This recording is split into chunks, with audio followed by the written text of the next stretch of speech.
के बीच मुकाबला खत्म हो चुका है और आपकी स्क्रीन पर जो बल्लेबाज आपको दिख रहा है, जो बल्लेबाज आपको आपकी स्क्रीन पर पंजाब किंग्स की जर्सी में दिख रहा है, वो बल्लेबाज मैच विनर है पंजाब किंग्स के लिए। जी हाँ, बिल्कुल सही। आप लोगों को हमने मैच की शुरुआत से पहले ही कह दिया था कि पंजाब की टीम इस मुकाबले को जीतेगी। आपको ये कह दिया था कि शिखर धवन की बल्लेबाजी फ्लॉप रहेगी। आपको बता दिया था कि इस मैच में पंजाब के शेर बल्ले बल्ले करेंगे और वही हुआ है। लगातार ग्लोबल भारत टीवी आपको सटीक जानकारी दे रहा है, लगातार आपको पिच की, वेदर की, possible playing 11, head to head आंकड़े और साथ ही साथ जो हमारा प्रिडिक्शन का एक तड़का है, एक टच है, वो लगातार आपको दिया जा रहा है। इस मुकाबले में शशांक सिंह मैच के हीरो हैं। पंजाब किंग्स के लिए 28 गेंदों में 61 रनों की शानदार पारी खेली है, ताबड़तोड़ पारी खेली है, कबर तोड़ पारी खेली है। मतलब गुजरात टाइटंस के बल्लेबाजों, गेंदबाजों, हर किसी की कमर तोड़ कर रख दी है। 61 रन उन्होंने बनाए, 28 गेंदों का सामना किया है, 217.8 की स्ट्राइक रेट और आधा दर्जन चौका उन्होंने लगाया है, 4 छक्के उनके बल्ले से हमें देखने को मिला है। और बल्लेबाजों की बात करेंगे, अलग अलग ग्राफिक्स के माध्यम से आपको बताते जाएंगे। देखिए, शुरुआत में ही आपको कह दिया था ग्लोबल भारत टीवी में, मैंने आपको साफ कहा था कि शिखर धवन इस मुकाबले में ज्यादा रन नहीं बना पाएंगे और 1 रन बनाकर वो आउट हो गए। मतलब भाई हमने कह दिया, शिखर धवन ने भी सोचा भाई अब कह दिया है तो फिर होना ही पड़ेगा, आउट आउट हो गए। हालांकि खुश नहीं हूं मैं कि शिखर धवन जल्दी आउट हुए, लेकिन जो प्रेडिक्शन है, जो उम्मीद है, वो हमने जताई थी और वैसा ही कुछ हुआ है इस मुकाबले में। तो लाइव सेशन में जुड़िए, आप लोग कमेंट करिए, आप लोगों को क्या लगता है। जितेश शर्मा ये वो खिलाड़ी है, अगर ये आउट नहीं होते तो ये आखिरी ओवर तक ये ड्रामा नहीं होता। 2 गेंदों में 1 गेंद पर 1 रन की दरकार थी, आखिरी गेंद तक, ऑलमोस्ट आखिरी गेंद तक ये मुकाबला जो है वो गया है। मतलब 19.5वीं गेंद पर पंजाब की टीम ने इस मुकाबले को जीता है। जितेश शर्मा 16 रन बनाकर आउट हुए। सैम करन भाई नन्ना मुन्ना सा ये खिलाड़ी गेंद से या तो कभी गेंद से कमाल करेगा या बल्ले से कमाल करेगा। ऐसा कभी बहुत कम ही हुआ है कि दोनों ही डिपार्टमेंट में इन्होंने कुछ कमाल किया हो। पहले मैच में इन्होंने शानदार बल्लेबाजी की थी, लेकिन उसके बाद से कुछ खास ये बल्ले से नहीं कर रहे और आज भी 5 रन बनाकर ये आउट हुए हैं 8 गेंदों में। देखिए, बड़ी बात ये नहीं है कि 5 रन बनाकर ये आउट हुए, बड़ी बात ये है कि 8 गेंदों का इन्होंने सामना किया, यानी इन्होंने 8 गेंदें वेस्ट करी। प्रभसिमरन सिंह पंजाब किंग्स के लिए शानदार बल्लेबाजी इनकी रही है, इन्होंने मैच को बनाया। देखिए, मैच को शशांक सिंह ने जरूर पूरा किया। मैच में शशांक सिंह की ज्यादा जो आप कह सकते हो कि फिनिशिंग टच उन्होंने दी, लेकिन शशांक सिंह भी वो कारनामा नहीं कर पाते अगर प्रभसिमरन सिंह मैच को बनाते नहीं। शिखर धवन के आउट होने के बाद जॉनी बेयरस्टो और प्रभसिमरन सिंह ने शानदार बल्लेबाजी की। 13 रनों पर शिखर धवन का विकेट गया था, उसके बाद 48 रनों तक इन दोनों बल्लेबाजों ने, यानी जॉनी बेयरस्टो और प्रभसिमरन सिंह ने मैच को बनाने का काम किया। उसके बाद जो है आप कह सकते हो सिकंदर रजा ने 15 रनों का योगदान दिया। शशांक सिंह और जितेश शर्मा ने मैच को अंतिम पड़ाव तक ले जाने का काम किया और फिर आशुतोष शर्मा और शशांक सिंह ने मैच को खत्म करके रख दिया। आप लोगों को बता दें कि ये मैच गुजरात टाइटंस ने अपनी गलती की वजह से गवाई है। गुजरात टाइटंस इस मुकाबले को जीत गई थी, यकीन मानिए यहाँ स्टूडियो में भी सांसें अटक गई थी कि गुजरात की टीम जीतेगी या पंजाब की टीम जीतेगी, क्योंकि विकेट्स जो है वो 6 गिर चुके थे। आशुतोष शर्मा इंपैक्ट प्लेयर के तौर पर आए थे, उनका अगर मैं गलत नहीं हूं तो शायद 6 रनों पर जब वो बल्लेबाजी कर रहे थे तब उनका कैच छोड़ा गया और फिर उसके बाद जब देखिए आप मैच में कैच छोड़ोगे तो फिर मैच आप गवा दोगे। आशुतोष शर्मा ने बता दिया, भैया मेरा कैच छोड़ोगे, मुझे हल्के में लोगे तो मैं मैच आपके पाले से ले जाऊंगा। गुजरात टाइटंस के गेंदबाजों की बात करें तो नूर अहमद ने गजब की गेंदबाजी की। 4 ओवर का उनका स्पेल रहा, इसमें उन्होंने 32 रन खर्च किए। 8 की इकोनॉमी से उन्होंने गेंदबाजी की, 2 विकेट उनको मिला है। नूर अहमद के बाद अगर हम अलग और गेंदबाजों की बात करें तो नूर अहमद के अलावा गुजरात टाइटंस के लिए राशिद करामती खान 4 ओवर के इनकी स्पेल रही है, 40 रन खर्च किया है। 10 की इकोनॉमी से इन्होंने रन्स खर्च किया और 1 विकेट इनको मिला। और वो 1 विकेट किसका है भाई? वो 1 विकेट है जितेश शर्मा का। अगर ये विकेट राशिद खान ने नहीं लिया होता, ये मैच इतने आगे तक, इतने नेल बाइटिंग जो कंडीशन आप कहते हैं कि क्रिकेट के मैच में कहा जाता है कि नाखून चबाने वाला मैच हो जाए, ये मैच वैसा नहीं होता अगर राशिद करामती खान ने जितेश शर्मा को चलता नहीं किया होता। चलिए मैच पर आपको पूरा एक पूरा समीकरण बता देते कि क्या कुछ हुआ है। मैच नंबर 17 खेला गया गुजरात टाइटंस और पंजाब किंग्स के बीच में, और ये मुकाबला गुजरात के घर, गुजरात के गढ़ नरेंद्र मोदी स्टेडियम अहमदाबाद में खेला गया। टॉस गुजरात टाइटंस ने गवाया, पहले बल्लेबाजी करने का फैसला पहले बल्लेबाजी करने का निमंत्रण दिया गया गुजरात टाइटंस को, पंजाब की टीम ने गेंदबाजी चुनी। गुजरात टाइटंस ने पहले बल्लेबाजी करते हुए 199 रन बनाए 4 विकेट के नुकसान पर।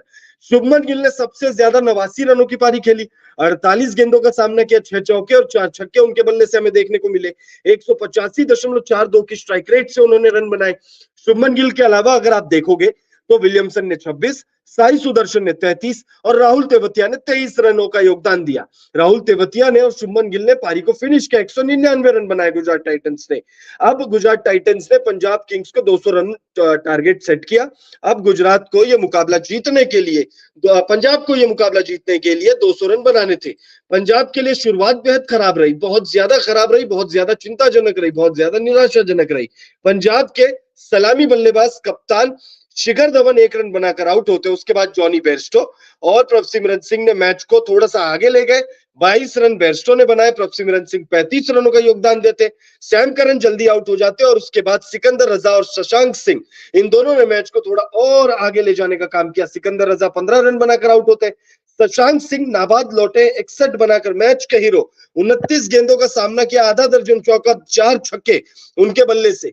आशुतोष शर्मा की बात करें तो 17 गेंदों में 31 रनों की पारी उन्होंने खेली है, 3 चौके और 1 सिक्स उनके बल्ले से हमें देखने को मिला। 182.35 की शानदार स्ट्राइक रेट से उन्होंने ये मैच में बल्लेबाजी की है।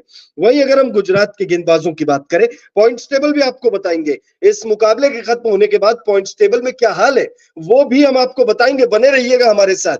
लेकिन उससे पहले गुजरात के गेंदबाजों पर थोड़ी सी चर्चा करते हैं। अजमतुल्ला ओमरजई, उमेश यादव और राशिद खान, इन तीनों ही गेंदबाजों, साथ में मोहित शर्मा और दर्शन नालकंडे, इन पांचों ही गेंदबाजों को एक एक सफलता मिली है। वहीं नूर अहमद को मिली है 2 विकेट। अब पॉइंट्स टेबल पर चर्चा करते हैं भाई कि इस मुकाबले को जीतने के बाद पंजाब किंग्स ने पॉइंट्स टेबल में क्या तहलका मचाया है। वैसे कुछ खास तहलका, मतलब आप कह सकते हो छठे टॉप बॉटम 4 में थी टीम, 7वें नंबर पर थी, 7वें से 5वें नंबर पर आ गई है। ये आपके स्क्रीन पर पॉइंट्स टेबल आप देख पा रहे होंगे। केकेआर की टीम एक छत्र राज्य इस वक्त टॉप पर बनी हुई है। राजस्थान रॉयल्स और केकेआर टीम, ये दोनों ही टीमों ने अब तक हार का मुंह नहीं देखा है। तीसरे नंबर पर सीएसके, 3 मैचों में 2 जीत, तीसरे नंबर पर एलएसजी, चौथे नंबर पर 3 मैचों में 2 जीत। दोनों ही टीमों में बस अंतर नेट रन रेट का, इस वजह से सीएसके ऊपर है और एलएसजी थोड़ा नीचे। अब पंजाब की टीम ने इस मुकाबले को जीतकर 2 पायदान की छलांग लगाई है।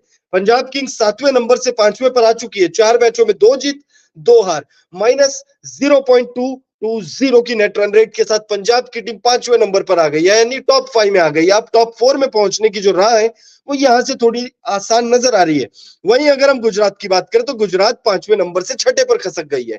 पहले गुजरात 5वें नंबर पर थी, अब 6ठे नंबर पर आ चुकी है। गुजरात टाइटंस 4 मैचों में 2 जीत और 2 हार, -0.580। अगर नेट रन रेट थोड़ी बेहतर होती तो शायद 5वें नंबर पर गुजरात की टीम होती। और अगर बॉटम 4 टीमों की बात करें तो Sunrisers Hyderabad, royal Challengers Bangalore 7 और 8, नंबर 9 पर दिल्ली कैपिटल्स और नंबर 10 पर मुंबई इंडियंस की टीम काबिज है। मुंबई इंडियंस का हाल बेहाल है। जैसे केकेआर और आरआर ने हार का मुंह नहीं देखा है, वैसे ही मुंबई की टीम को पता नहीं कि जीत के बाद कैसे सेलिब्रेट करना होता है, क्योंकि मुंबई इंडियंस ने तो इस सीजन अब तक एक भी मुकाबला जीता नहीं है। यह तो रहा पॉइंट्स टेबल का हाल।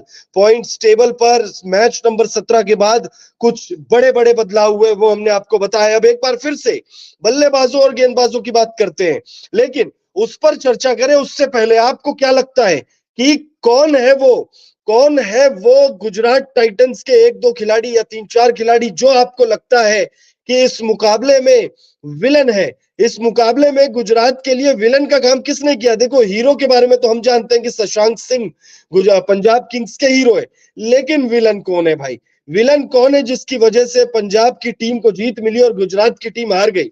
आप लोग बताइए। मुझे ऐसा लगता है कि वो जो 2 कैच छूटे अंतिम क्षणों में, एक साई सुदर्शन से कैच छूटा और एक कैच छूटा है एक कैच छूटा है 32 गेंदों में, 31 रनों की पारी खेली थी आशुतोष शर्मा ने। तो इनका एक कैच छूटा था और एक कैच छूटा था इनका शशांक सिंह का। ये दो खिलाड़ियों का कैच छूटा है। मुझे लगता है बस वो दो कैच जो छूटे हैं वो विलन आप कह सकते हो। दूसरी बात, एक नाम मैं लेना चाहूंगा शुभमन गिल का। शुभमन गिल की कप्तानी थोड़ी सी समझ में नहीं आ रही है। आप कह सकते हो कि शुभमन गिल देखिए युवा खिलाड़ी है, 24 साल के, और मुझे लगता है कि शुभमन गिल पर अतिरिक्त प्रेशर दे दिया गया है। शुभमन गिल देखिए एक बहुत अच्छे बल्लेबाज है, हमने देखा है कि शुभमन गिल बहुत अच्छी बल्लेबाजी करते हैं। अब इस मुकाबले में इन्होंने 89 रनों की पारी जरूर खेली, लेकिन शुभमन गिल द बैटर, मुझे लगता है कि अभी इस समय द कैप्टन बनने का टाइम नहीं आया उनके लिए। एक दो सीजन और वो किसी सीनियर खिलाड़ी के अंडर में खेल सकते थे। अगर हम इसी टीम की बात करें गुजरात टाइटंस की, तो गुजरात टाइटंस में रिद्धिमान शाह कप्तानी कर सकते थे, राशिद खान कप्तानी कर सकते थे, तो कप्तानी के दावेदार थे। लेकिन मुझे लगता है कि शुभमन गिल को कप्तानी देकर शायद एक गलती हुई है गुजरात टाइटंस के मैनेजमेंट की तरफ से। अब ये देखिए, ये मेरी व्यक्तिगत राय है, मैं ये नहीं कह रहा करके कि भाई ये हुआ ही हुआ है। आप लोग हो सकता है कि इससे डिफर करें, और हो सकता है ज्यादा से ज्यादा लोग इसमें डिफर करेंगे, लेकिन ये मेरी व्यक्तिगत राय है। आप लोग कमेंट करके बताइए आप लोगों को क्या लगता है कि क्या मैं जो सोच रहा हूँ वो बिल्कुल सही सोच रहा हूँ। एक तो आप कह सकते हो कि जो शुभमन गिल ने कप्तानी करी है, आप उन्हें विलन, शुभमन गिल दी बैट्समैन विलन नहीं है, शुभमन गिल दी कैप्टन हार के एक जिम्मेदार हो सकते हैं, क्योंकि उन्हें ही जिम्मेदारी होती है, उनके ऊपर जिम्मेदारी होती है, उनके कंधों पर जिम्मेदारी होती है कि वो किससे गेंदबाजी कराए और किससे गेंदबाजी नहीं कराए। आप देखिए, आप अगर देखेंगे अजमतुल्ला ओमरजई हो गए, उमेश यादव हो गए, राशिद खान हो गए, इन तीनों ही गेंदबाजों ने, और ये तीनों ही बड़े नाम है, ये तीनों ही बड़े नाम है, और इन तीनों ने 10 से ऊपर की इकॉनमी से गेंदबाजी की है। हालांकि तीनों को एक एक विकेट जरूर मिला है, लेकिन तीनों ने ही 10 से ऊपर की गेंदबाजी की है। आप कह सकते हो बल्लेबाजी में तो गुजरात टाइटंस के लिए विलन ठहराना शायद गलत होगा, क्योंकि अगर बल्लेबाजों में अगर आप विलन ठहराते तो आप ठहरा सकते हो विजय शंकर को, ठहरा सकते हो रिद्धिमान शाह को, ठहरा सकते हो। रिद्धिमान शाह 11 रन बनाकर आउट नहीं होते, शुभमन गिल का साथ देते तो हो सकता है ये स्कोर 220, 230, 240, 250, और इस सीजन तो हम 270 दो बार देख चुके हैं, क्या पता शायद 300 भी हो गए होते। लेकिन ये तो इफ एंड बट वाली बात है। बल्लेबाजों का, दो बल्लेबाजों को छोड़ दे तो लगभग सभी बल्लेबाज जिन्होंने बल्लेबाजी की है, गिल हो, विलियमसन हो, साई सुदर्शन हो, राहुल तेवतिया हो, हर किसी ने 20 से ज्यादा रनों का योगदान